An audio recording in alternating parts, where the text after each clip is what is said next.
Iranian President Mahmoud Ahmadinejad has set up another showdown with the U.S. and its allies over his country's nuclear ambitions. Ahmadinejad today dismissed President Obama's end-of-the-year deadline for Iran to accept the latest UN offer on fuel enrichment. Senior White House correspondent Major Garrett has the story.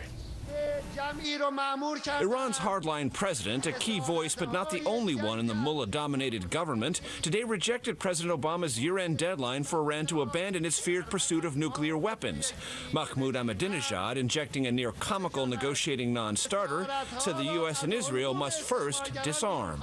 The U.S. government has nearly 8,000 nuclear warheads and must be disarmed. Its tail, the Zionist regime of Israel, has about 400 nuclear warheads too and must be disarmed. They have to know that the Iranian nation and all other nations have resisted and will resist until the complete disarmament of America and all the arrogant powers of the world. The Obama White House has concluded Iran won't budge and has for weeks now been quietly building the case for future sanctions against Iran with its partners in the P5+1.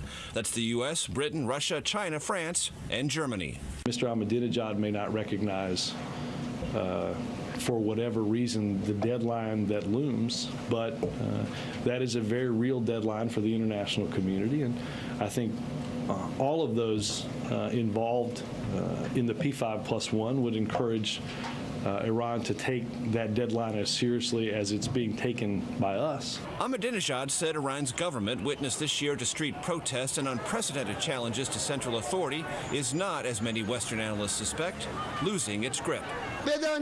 The Iranian nation and government are 10 times stronger than the nation and government of Iran last year. There's certainly a lot of bluster coming out of Iran, and my sense is the more the Iranian leadership blusters, the more it's reflecting its sense of utter weakness around the world. The president's top advisors won't discuss the kind of sanctions it has in mind, but a modest mix of limits on gasoline imports and access to international financing appear most likely.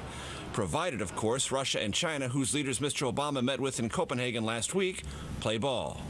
I think we're going to see something. I don't think you're going to see people swinging for the fences. Mr. Obama has spent the first year of his presidency trying to engage Iran diplomatically, okaying face-to-face talks for the first time on the nuclear issue.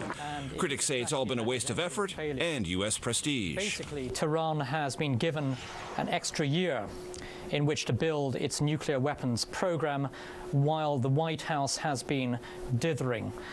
Also, U.S. global power has been undermined by an image of weakness and indecision. The White House could not disagree more, saying it has built an unprecedented international consensus to confront Iran. How soon will that happen? Not right after the new year, senior administration officials tell Fox, but there'll be some sign of it by the end of January, they say. Brett? Major Garrett live in the North Lawn. Major, thank you.